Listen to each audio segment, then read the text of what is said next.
یقین کے ساتھ دعا کرو اور صبر رکھو، اور پھر دیکھو تمہارا ہر کھویا ہوا چیز تمہیں لوٹا دیا جائے۔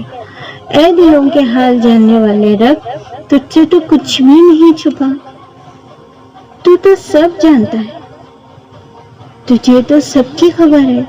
اے رب، تو خاموش دلوں کو بھی سن لیتا ہے۔ اے اللہ، مجھے ہمیشہ صبر میں رکھنا، حالات چاہے جیسے ہو۔ صبر امتحان ہے، پتہ ہے اللہ تمہیں لینے سے پہلے تمہاری سب سے پیاری چیز کو تم سے دور کر دیتا ہے اور تمہیں آزماتا ہے۔ بس تم صبر کر لو، اللہ تمہیں کھویا ہوا ہر چیز لوٹا دے گا۔ صبر کرنا بہت مشکل ہوتا ہے، اللہ کو بہت پسند ہے۔ صبر کے بنا تو زندگی کچھ بھی نہیں۔ کوئی بچھڑ گیا تو صبر کرو، جو مانگا وہ نہ ملا تو صبر کرو۔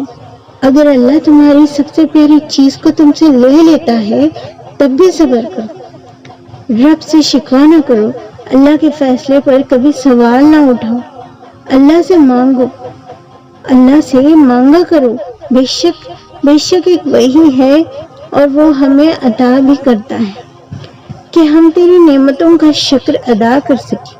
یا اللہ، ہمیں ایسا عمل کرنے کی توفیق عطا فرما کہ جس سے تو راضی ہو جا، اپنی رحمتوں سے نیک بندوں میں شامل فرما دے۔ یا اللہ، ہمیں سچی توبہ کرنے کی توفیق عطا فرما دے۔ یا اللہ، مجھ سے بڑا گنہگار نہیں اور تجھ سے بڑا کوئی مہربان نہیں۔ یا اللہ، ہم تیری رحمتوں کے طلبگار ہیں۔ یا اللہ، ہمیں نیک بندوں میں شامل دے۔ یا اللہ، ہمیں نیک سچی امت بنا دے اور ہمیں سنت نبوی پہ چلنے کی توفیق عطا فرما۔ یا اللہ، میں جتنے بھی گناہ کیے ہیں آج تک، تو میرے گناہوں کو معاف فرما دے۔ یا اللہ، میں تجھ سے مانگتی ہوں ایسی معافی جس کے بعد کوئی گناہ نہ ہو، ایسی ہدایت جس کے بعد گمراہی نہ ہو، اور ایسی رضا جس کے بعد تیری ناراضگی نہ ہو۔ یا اللہ، ایسی عزت جس کے بعد بے عزت نہ ہو۔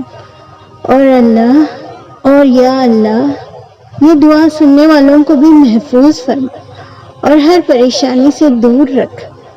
یا اللہ، دینے والا تو ہے اور ہمیں تجھ سے مانگتے ہیں اور ہم تجھ سے مانگتے ہیں۔ یا اللہ، تو نہیں دے گا تو کون دے گا؟ تیرا سوا کوئی دوسرا رب تو نہیں ہے۔ یا اللہ، ہماری دعاؤں کو اپنی بارگاہ میں قبول فرما اور ہمارے والدین کے ہر پریشانی سے دور رکھ۔ آمین۔